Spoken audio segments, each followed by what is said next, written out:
I'm really into nature.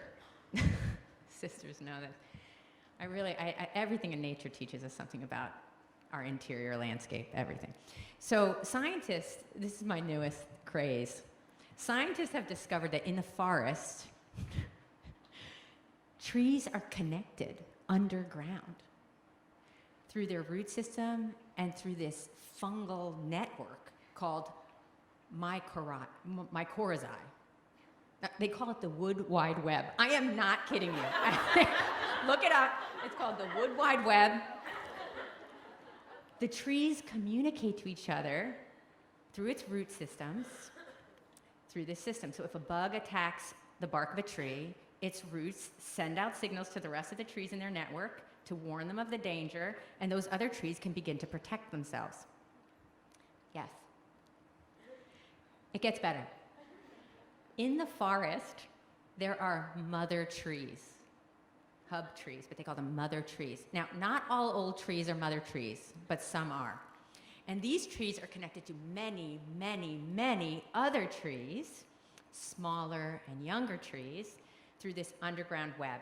And what these mother trees do is they literally send out their excess resources to other trees that are in their network that are in need so that they can flourish. So water, carbon, nitrogen, sap, they literally send out their excess resources to these younger, smaller trees in their network so that these trees have a chance to survive. It gets better.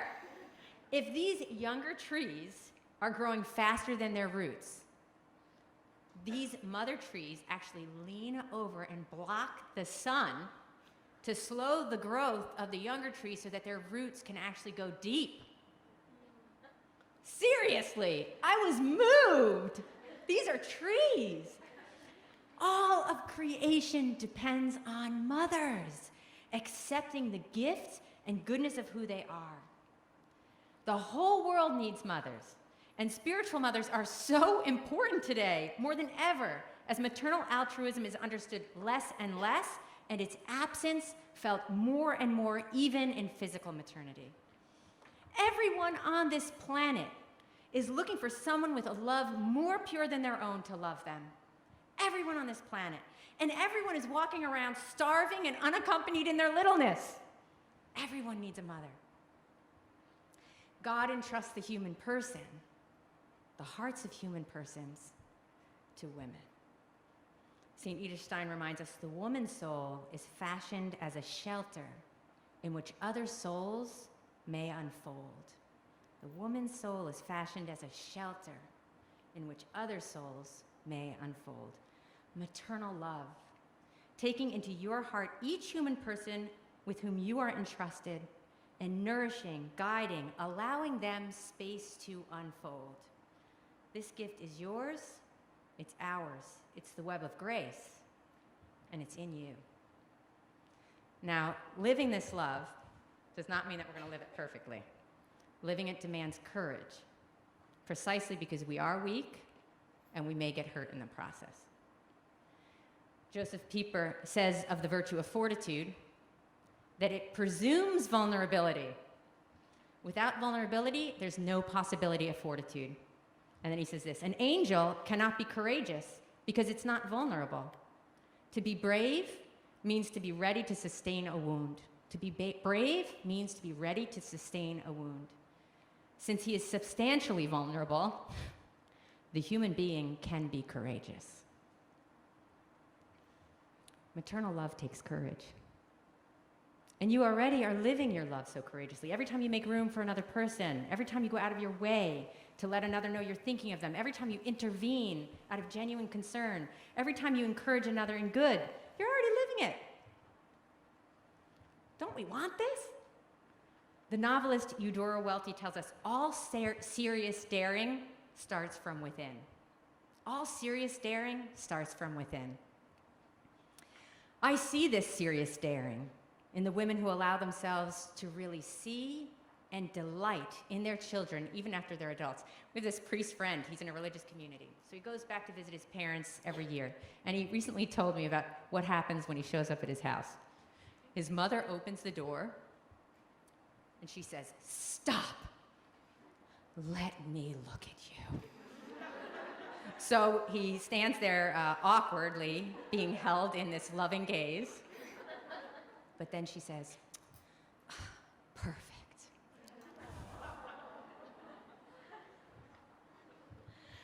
I see this serious daring in those who know that love is stronger than suffering and walk right into those places that most of us would avoid.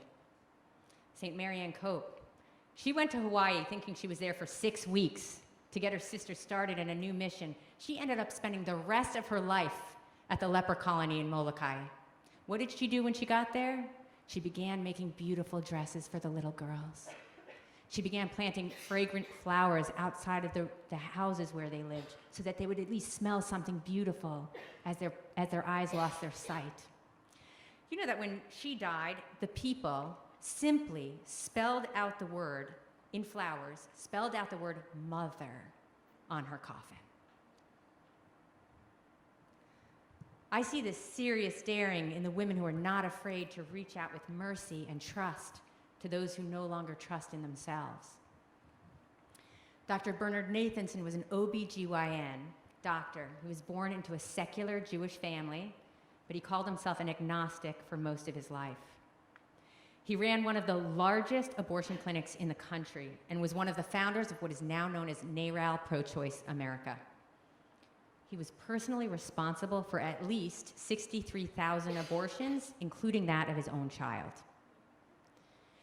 And his views on abortion began changing when he could see through a sonogram an image of the child in the womb.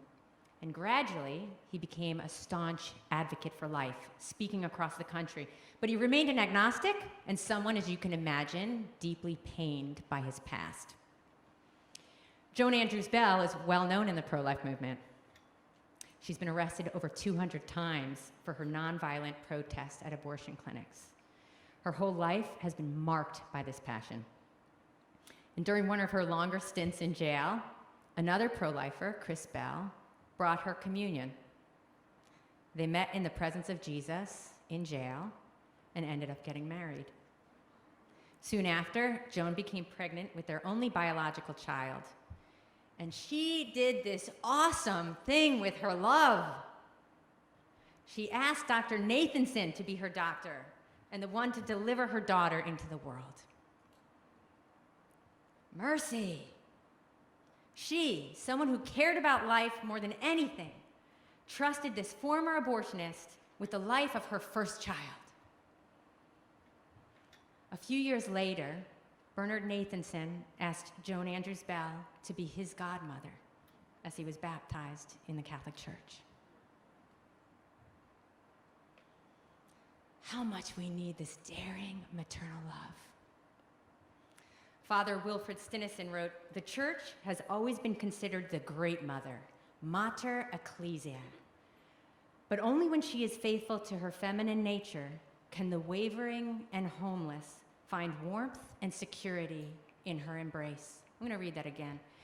The church has always been considered the great mother, mater ecclesiae, but only when she is faithful to her feminine nature can the wavering and homeless find warmth and security in her embrace.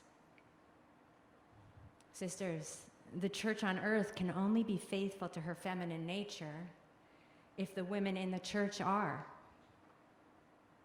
And that's what these days are about. That's what these days are about. So exhale, breathe, receive, and let your heart and soul unfold as never before. The Lord is with you.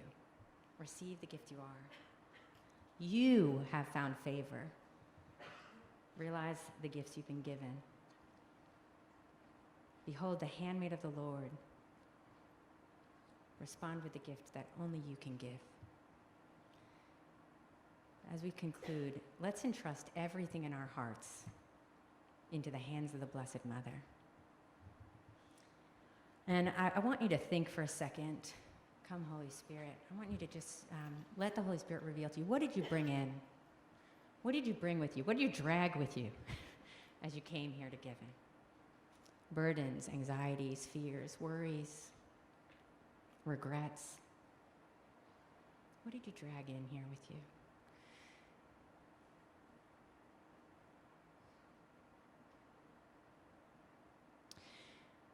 And in our hearts, let's just see the Blessed Mother who always stands before us with her open hands, her great love, her great open heart. Let's place all of these things in her hands, all of our hopes, our desires, everything we want out of this. Blessed Mother, we entrust to you our hearts. We know that we can. We know that you love us, and we trust your love for us.